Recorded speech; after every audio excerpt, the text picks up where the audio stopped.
Friends 5 பேர் சேர்ந்து குகைக்கு போய் எதனாச்சும் அட்வென்ச்சர்ஸ் பண்ணலாமேன்னு யோசிக்கிறாங்க. சரி போலான்னு முடிவு பண்ணிட்டோம். எந்த குகைக்கு போலான்னு 5 பேருமே சேர்ந்து திங்க் பண்றாங்க. அப்படி திங்க் பண்ணிட்டு இருக்கும்போது எல்லாருமே சேர்ந்து சொல்லக்கூடிய பிளேஸ் தான் கோலம் கேவ். ஆனா இவங்களுக்கு தெரியாது இந்த குகைக்கு இன்னொரு பட்டை பேர் இருக்குன்னு. அதுதான் தாவின் குகை. இந்த குகையை பத்தி பார்த்தோம்னா ஒய் மவுண்டன் சொல்லக்கூடிய மலையில தான் இந்த குகை அமைஞ்சிருக்கு. அமெரிக்கால இருக்கக்கூடிய போவண்ட சிட்டில தான் இந்த ஒய் மவுண்டன் அமைஞ்சிருக்கு. நம்ம நினைக்கிற மாதிரி இந்த குகை நார்மலா இருக்காது. இந்த குகை எப்படி இருக்கும்னு எக்ஸாக்டா சொல்லணும்னா மலையில இருக்கக்கூடிய இந்த குகைக்குள்ள கொஞ்சம் தூரம் நடந்து போகணும். எக்ஸாக்டா சொல்லணும்னா கிட்டத்தட்ட 100 அடிக்கு அந்த குகைக்குள்ள நடந்து போகணும். அந்த 100 அடிக்கு அப்புறம் அந்த குகைக்கு டெட் எண்ட் வந்துரும். அதாவது அந்த குகை அங்கேயே முடிவடையும். என்னடா அவ்வளவுதானா கேட்டா அதான் இல்ல. அந்த 100 அடிக்கு அப்புறம் கீழே குனிஞ்சு பார்த்தா ஒரு குழி இருக்கிறத பார்க்க முடியும். இந்த குகைக்குள்ள இந்த மாதிரி குழி இருக்குன்னு மோஸ்ட்லி நிறைய பேருக்கு தெரியாது. இதை தெரிஞ்சவங்களுக்கு மட்டும் அந்த டைம்ல சீக்ரெட்டாவே இருந்திருக்கு. அப்படி அந்த குழிக்குள்ள போறதுக்கான இடம் ரொம்பவே பெருசாலாம் இருக்காது. 24 இன்ச் மட்டுமே இருக்கக்கூடிய அந்த குழிக்குள்ள ஒரே நேரத்துல ஒருத்தரால மட்டும் தான் போக முடியும். அந்த குழிக்குள்ள இறங்கின உடனே டனல் ஒண்ணு போகும். அந்த டனலை கடந்து போறதும் ஈஸி இல்ல. ஏன்னா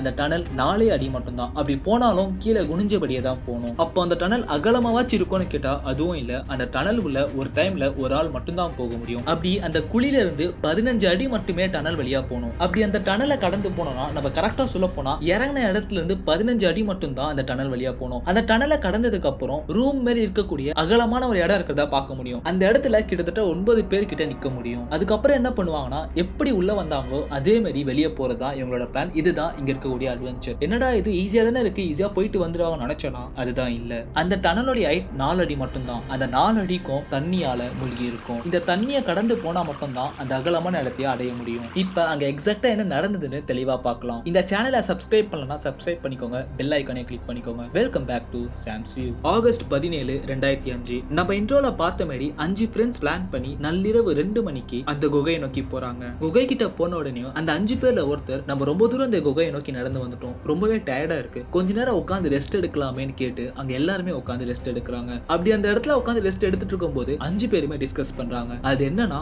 நம்ம 5 பேர் இருக்கோம், இங்க இருந்து 4 பேர் மட்டும் உள்ள போயிட்டு வெளியே வரலாம், மீதி ஒருத்தர் இந்த குகைக்கு வெளியே வெயிட் பண்ணணும், நாங்க போயிட்டு வர வரைக்கும் சொல்றாங்க. அப்படி டிஸ்கஸ் பண்ணதுல 4 பேர் மட்டும் உள்ள போறாங்க. அது யார் யாருன்னா ஜெனிஃபர், ஏரியல், பிளேக், ஸ்காட் சொல்லக்கூடிய இந்த 4 பேரும் உள்ள போலான்னு டிசைட் பண்றாங்க. இந்த 4 பேருமே ரெடியாக ஸ்டார்ட் பண்றாங்க. ஆனா இதுல ஜெனிஃபருக்கு இந்த இடத்துக்கு ஆல்ரெடி வந்த அனுபவம் இருக்கு. அது மட்டும் இல்லாம அந்த 3 பேருமே கொஞ்சம் பயத்திலையும் நர்வஸ்லயும் இருக்காங்க. இந்த சமயத்துல தான் ஜெனிஃபர், எப்பா இந்த இடத்துக்கு நான் ஆல்ரெடி வந்திருக்கேன், நீங்க ரொம்பலாம் பயப்பட வேணாம், இது ரொம்பவே ஈஸியா இருக்கும், ஜாலியா உள்ள போயிட்டு வெளியே வந்துடலாம். அப்படி உள்ள போயிட்டு வெளியே வந்தோடனையும் இந்த விஷயத்த நம்ம வெளியே சொன்னா ரொம்பவே பெருமையாவும், அது மட்டும் இல்லாம பாக்குற எல்லாருமே ஓ நீங்க இந்த சாகசத்தை பண்ணிட்டீங்களான்னு ஆச்சரியமா பாப்பாங்கன்னு சொல்லி மோட்டிவேட் பண்றாங்க. இந்த மோட்டிவேஷன்லாம் கேட்ட அந்த 3 பேரும் ஓகேப்பா நானும் வரேன், எனக்கு பயம்லாம் இல்லைன்னு சொல்றாங்க. இதை நம்ம கம்ப்ளீட் பண்றோம்னு ஸ்ட்ராங் ஆகுறாங்க. இந்த குகைக்கு கொஞ்சம் வருஷத்துக்கு முன்னாடியே ஆராய்ச்சி பண்ண வந்தவங்க அந்த குழிக்குள்ள இறங்கக்கூடிய அந்த பிளேஸ்ல ஒரு பாறையில கயிறை கட்டி அந்த கயிறு உள்ள டனல் வரைக்கும் போயிட்டு அந்த ரூம் மாதிரி இருக்கக்கூடிய பெரிய இடத்துல இருக்கக்கூடிய இன்னொரு கல்லுல கட்டி வச்சிருக்காங்க. இதனால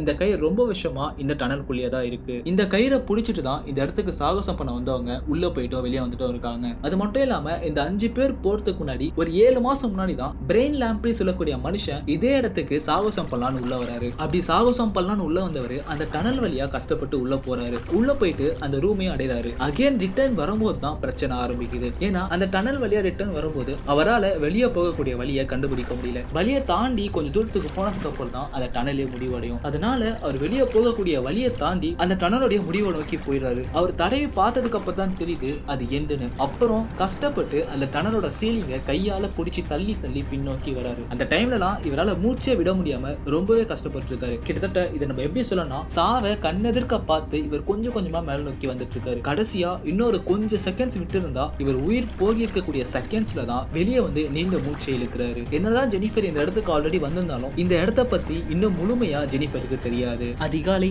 4 மணி ஆகுது. இந்த 4 பேருமே டிசைட் பண்ணி 30 இருந்து 60 செகண்ட் என்னதுக்கு அப்புறம் தான் ஒவ்வொருத்தரா இந்த குழிக்குள்ள இறங்கி வரணும்னு பேசிக்கிறாங்க. அதன்படி ஃபர்ஸ்ட் ஆளா உள்ள இறங்குறது ஆல்ரெடி இந்த இடத்துக்கு வந்த ஜெனிஃபர் தான். ஜெனிஃபர் இந்த குழிக்குள்ள இறங்கி கஷ்டப்பட்டு நீந்த ஆரம்பிக்கிறாங்க. இந்த 15 அடி நீந்தி போயிட்டு இருக்கும்போது ஜெனிஃபருக்கு இப்பயே அந்த இடத்துல கஷ்டப்பட ஆரம்பிக்கிறாங்க. அவங்களுக்கு ரொம்ப அதிகமான ஹார்ட் ரேஸ் ஆக ஆரம்பிக்குது. அதாவது நம்மளுக்கு பயத்துல இதய துடிப்பு அதிகமா ஆகும்ல, அந்த பயத்தினால அவங்களுக்கு இதய துடிப்பு ரொம்பவே அதிகமா ஆக ஆரம்பிக்குது. எப்படியும் கஷ்டப்பட்டு அவங்க எங்க அடையணுமோ அந்த பெரிய ரூம் மாதிரி இருக்கக்கூடிய இடத்துக்கு போய் அடைஞ்சிடுறாங்க. இதை தொடர்ந்து 30 இருந்து 60 செகண்ட் ஒவ்வொரு வாட்டியும் வெளியே இருக்கக்கூடிய அந்த 3 பேரும் கவுண்ட் பண்ணி ஒவ்வொருத்தரா உள்ள வர ஆரம்பிக்கிறாங்க. அப்படி அந்த 3 பேரும் ஒவ்வொருத்தரா உள்ள வந்துட்டு இருக்கும்போது வெளியே இருக்கக்கூடிய ஃப்ரெண்டான ஜோசப், என்னடா இது டைம் 5 ஆயிடுச்சு, இவங்க இன்னும் ஏன் வெளியே வரலன்னு பயத்துல இந்த குகையை பத்தி தெரிஞ்ச அவருடைய ஃப்ரெண்ட்ஸுக்கு கால் கால் பண்றாரு. அது மட்டும் இல்லாம இவர் பயத்துல போலீஸ்க்கும் இன்ஃபார்ம் பண்ணிடுறாரு. போலீஸும் 6:25 மணிக்கு இந்த லொகேஷனுக்கு வந்துடுறாங்க. இதெல்லாம் நடந்துட்டு இருக்கும் போது சைமல்டேனியஸா குகைக்குள்ள இவங்க மாட்டிட்டு இருந்திருக்காங்க. குகைக்குள்ள போனவங்களுக்கு அந்த 4 பேருமே கொஞ்சம் கூட யோசிக்காத மாதிரி ஒரு விஷயம் அங்க இருக்கு. அதாவது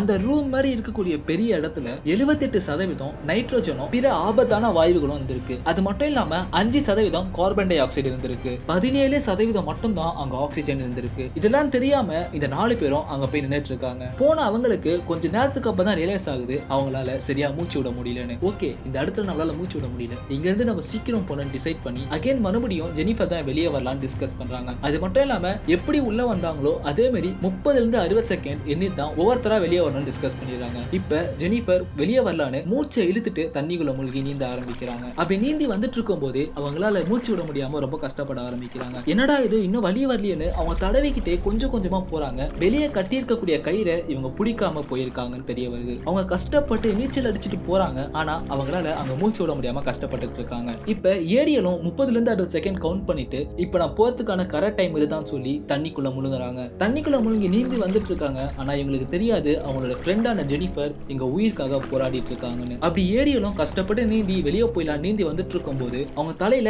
ஏதோ இடிக்கிறத நோட் பண்றாங்க. அப்புறம் தான் இவங்களுக்கு தெரிய வருது ஜெனிஃபர் இங்க வெளியே போக முடியாம மாட்டிட்டு இருக்காங்கன்னு. ஏரியலும் அவங்க தலையை வச்சு ஜெனிஃபரை எப்படியாச்சும் நம்ம வெளியே தள்ளிட்டு போயிடலான்னு தள்ள ட்ரை பண்றாங்க. அவங்க கிட்ட போதுமான ஆக்சிஜன் இல்லாதனால அவங்களும் கான்சியஸ்னஸ் இழக்க ஆரம்பிக்கிறாங்க. இப்ப அந்த இடத்துல நின்றுட்டு இருக்க பிளேக்குக்கும் ஸ்காட்டுக்கும் தெரிய வருது அந்த இடத்துல மூச்சு விடுறதுக்கு ரொம்பவே கஷ்டமா ஆக ஆரம்பிக்குது. ஏன்னா அவங்க ஆக்சிஜன் எல்லாமே இழுத்துக்கிட்டு கார்பன் டை ஆக்சைடை ரொம்பவே அதிகமா விட ஆரம்பிச்சிட்டாங்க. இப்ப அந்த இடத்த சுத்தி 5%க்கும் கம்மியா தான் ஆக்சிஜன் இருக்கு. இந்த சமயத்துல தான் ஸ்காட் 30 இருந்து 60 செகண்ட் கவுண்ட் பண்ணிட்டு தண்ணிக்குள்ள மூழ்கி நீந்த ஆரம்பிக்கிறாரு. ஆனா அங்க போதுமான ஆக்சிஜன் இல்லாதனால ஸ்காட்டால கொஞ்சம் தூரம் கூட நீந்த முடியாம அந்த இடத்துலயே கான்சியஸ் இழக்கிறாரு. இப்ப கடைசியா அந்த இடத்துல இருக்கக்கூடிய பிளேக்குக்கும் அங்க டாக்ஸிக் ஏர் நிறைய இருக்கிறதுனால அந்த இடத்துலயே மூச்சு விட கஷ்டப்பட்டு மூச்சு திணறி மயக்க போட்டு விழுறாரு. 6:25க்கு வந்த மீட்பு பணியும் நம்மளால உடனே இந்த குழிக்குள்ள இறங்கி மீட்க முடியாது. ஏன்னா இந்த குழிக்குள்ள ஆக்சிஜனே இல்லைன்னு மீட்பு பண்ணி கண்டுபிடிக்கிறாங்க. அதனால இவங்க ஃபர்ஸ்ட் என்ன பண்ணாங்கன்னா மோட்டரை வச்சு உள்ள இருக்கக்கூடிய தண்ணி எல்லாத்தையும் வெளியேற்றுறாங்க. அப்படி வெளியே ஏத்திட்டு இருக்கும் போது